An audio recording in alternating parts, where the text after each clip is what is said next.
I'm excited about was Alex Anzalone. Is he hurt or is he going to play? No, he's good. He's fine. Okay. Didn't really see him too much in the preseason either, but I'm pretty. He had excited. nothing to prove. He had a great season last year. It was one of the highlights of last year as far as I was concerned. So I'm excited to see him play again. Yeah, he had nothing to prove between him. What'd you call him? Rodriguez. What'd you call him? What was the nickname? Jose Phoenix. Jose Phoenix.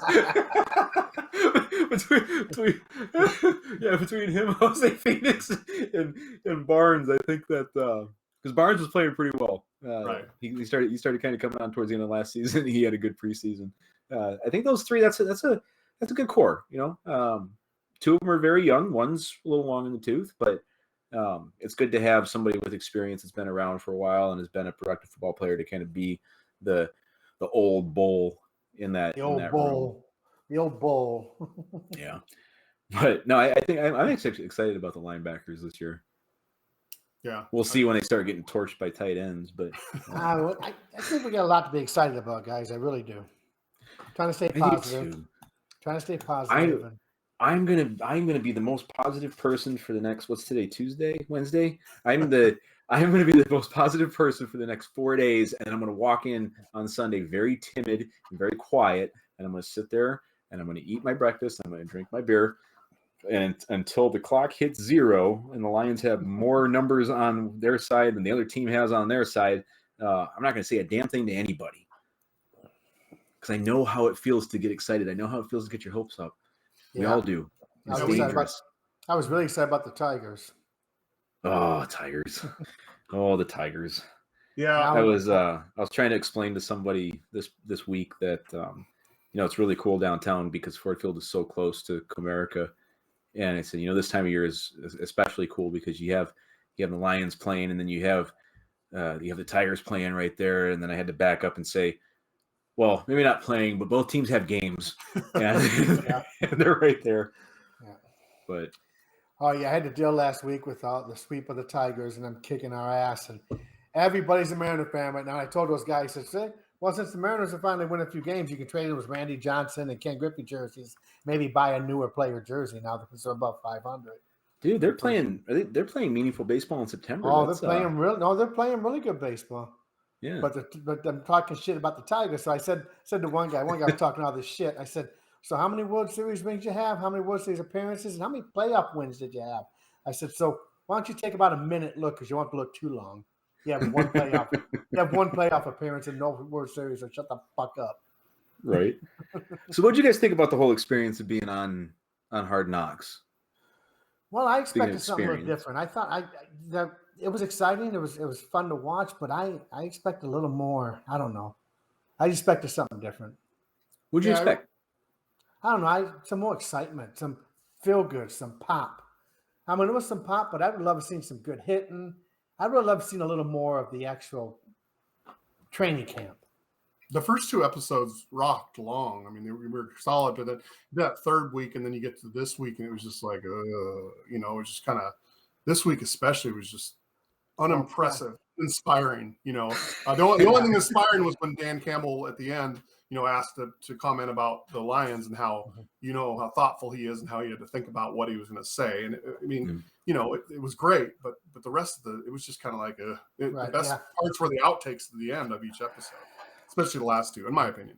I mean, it's an honor for the Lions we chose to have. It's an honor for the NFL to pick the Lions to do this, or ESPN to pick the Lions. HBO. HBO. See, I'm all fucked up tonight, but I don't know. It was good. I don't know. SLO. Fuck you. Sorry, I didn't mean to interrupt you. You were saying. Oh no, you're okay. I'll probably fuck it up anyway. What'd you think, Neil? I think it was cool. I think it was. I appreciate it being a Lions fan, and especially being one out here on the other side of the country where we don't get to hear the name said on TV because the bar, you can only watch it at the bar, and the bar is real loud. The coverage is limited. You don't get to turn on the TV and see Joe Schmo backup safety doing commercials for Bob Johnson's Ford. It's like you don't get to see these guys all the time. So being able to see them and being able to kind of understand them a little bit better and realize that they actually do practice sometimes, contrary to how they play on Sundays, especially last year. But I enjoyed it. I enjoyed it. I could see the other side of the coin though, where people might look at it and be like, yeah, we're just getting paraded around, and you got the most exciting stuff on the whole season was the juggler, and he didn't even make the team, and kind of exploiting us for being bad for so long and stuff like that. But you know what? I think any publicity is good publicity. Right. And they handled it overall well, though. I mean, the Lions, they didn't really pick on us too much. I was really expecting a little more.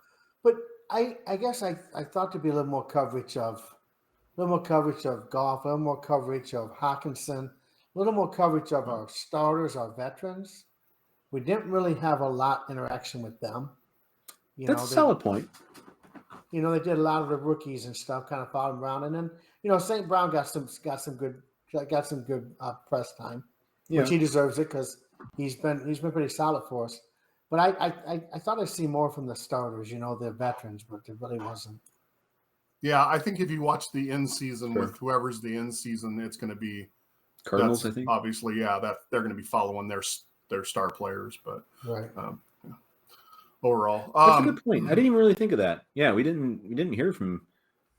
I think you didn't really hear from the guys that had been there. It was all just the rookies. No, I mean, I said that about Goff. I wanted to see more of Goff. I wanted to, if it wasn't going to see him play, which obviously we weren't going to see him play, I wanted to see what he was doing as a leader. And the only time he did was when in that game with Blau, where he said how many throws and how many catches and how many yards he had. I want to see a little more leadership skills from him, or see what his leadership skills were, and I didn't get to see that. So, what are you going to do? Let's finish up with the picks. I'm just going to go through mine, and then you guys can kind of send me yours in the chat so I can plug them into our deal here.